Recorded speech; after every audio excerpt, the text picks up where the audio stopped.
விருச்சிக ராசிக்காரர்களே, தொடக்கத்தில் ரசிக்கப்பட்ட மழைதான் இடைவிடாமல் பெய்யும்போது வெறுக்கப்படுகிறது. அன்பும் அப்படித்தான், புரிந்து கொள்ளுங்கள். ஆமாங்க, நீங்கள் நேசிச்சிங்கன்னா ஒரே அடியாக நேசிப்பீங்க. வெறுக்க ஆரம்பிச்சிங்கன்னா ஒரே அடியாக ஓரம் கட்டிடுவீங்க. மெல்லியதாக சன்னமாக மழை பொழியும்போது தான் அது ரசிக்கப்படுகிறது. திடீர்னு மேக வெடிப்பாக மழை கொட்டு கொட்டுன்னு கொட்டும்போது அது வெறுக்கப்படுகிறது. அதனால் அன்பு நீங்கள் செலுத்துகிறதா இருந்தாலும் ஆத்திரத்தை காட்டுறதா இருந்தாலும் ஒரு அளவோடு காட்டிக்கிட்டிங்கன்னா திடீர் ஏமாற்றம் வராமல் பார்த்துக்கலாங்க. நண்பர்களாலேயும் சுற்றி உள்ளவர்களாலேயும் மிகவும் காயப்படக்கூடியவங்க இந்த விருச்சிக ராசிக்காரவங்க. பணம் இருக்கா இல்லை, நிம்மதி இருக்கா இல்லை, வேலை இருக்கா இல்லை, அன்பு யாராச்சும் காட்டுறாங்களா அதுவும் இல்லை. அப்போ எது தான் இருக்குதுன்னு கேட்டிங்கன்னா டிப்ரெஷன், ஏமாற்றம், துரோகம். என்றைக்கு நம்ம ஒரு விஷயத்தை ஆசைப்படுறோமோ அன்றைக்கி வந்துடும் டிப்ரெஷன். ரொம்ப டெப்த்தாக போயிடும். அதுவே உங்கள் துன்பத்திற்கு காரணம். நிறைய பேர் விருச்சிக ராசியை பொறுத்த வரைக்கும் டக்குன்னு உங்களுக்கு ஃபோன் அடிப்பாங்க. நல்ல மனுஷன்ப்பா ஃபோன் அடிக்கிறாரு. அவசரமாக ஒரே ஒரு விஷயத்தை மட்டும் கேட்டுட்டு வச்சுருவாங்க. உங்களை மதிக்க மாட்டாங்க. அந்த விஷயத்துக்காக தான் ஃபோன் பண்ணியிருப்பாங்க, உங்கள் மதிப்புக்காக இல்லை. திரும்ப 50 நாளைக்கு அவங்ககிட்ட இருந்து ஃபோனே வராது. அப்போ நம்மளை பயன்படுத்திக்கிறாங்க. அப்போ பயன்படுத்திக்கிட்டு விட்டுருவாங்களா? அவ்வளோதான். இதை புரிஞ்சுக்கிறதுக்கு ரொம்ப நாள் ஆகும்.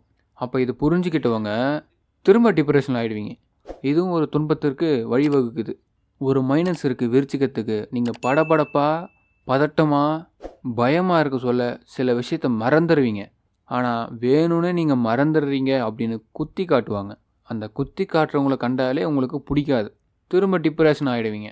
பழசை கிளறவங்கள கண்டாலே பிடிக்காது. அதுலேயும் திரும்ப டிப்ரெஷன் ஆகிடுவீங்க. மறக்கிறது தானே அங்கே வாழ்க்கை. அதை திரும்ப திரும்ப நினைக்க வைப்பாங்க. நம்மளை அங்கே தான் வந்து காயப்படுத்துவாங்க. அதுவும் பார்த்தீங்கன்னா விருச்சிக ராசிக்காரங்க எந்த இடத்துல டிப்ரெஷன் ஆகுறாங்கன்னா, உங்களுக்கு எதெல்லாம் பிடிக்காதோ அதெல்லாம் செய்வாங்க, அதெல்லாம் பேசுவாங்க. மாற்றிக்கவே மாட்டாங்க. நம்ம யாரையும் மன்னிக்கணும்னு அவசியமே கிடையாது. இந்த உலகத்தில் மன்னிக்கவே முடியாது. தப்பு பண்ணிவிட்டு சாரின்னு ஒரு வார்த்தை கேட்டால் உடனே ஒத்துக்க முடியுமா? அந்த தப்பை நினைக்க நினைக்க நமக்கு என்ன ஆகும்? வலி இருந்துகிட்டே தானே இருக்கும். அதனால் என்ன தான் மனசோர்வு அடைஞ்சாலும், மன உடைச்சலுக்கு ஆளானாலும் மன்னிக்கிறது தான் உங்களுக்கு நல்லது. மன்னிக்கிறதுனால நீங்களும் வாழ்வீங்க, உங்கள் குடும்பமும் வாழும், மற்றவங்களும் வாழ்வாங்க. அதனால் மன்னிக்கிறது தான் உங்களுடைய பலம். சிவபெருமானை அதிகமாக வழிபாடு பண்ணுங்கள். எல்லாரையும் மன்னிச்சு விடுங்க. நீங்கள் ரொம்ப முக்கியமாக எந்த ராசிக்காரர்கள்கிட்ட ரொம்ப கவனமாக இருக்கணும்.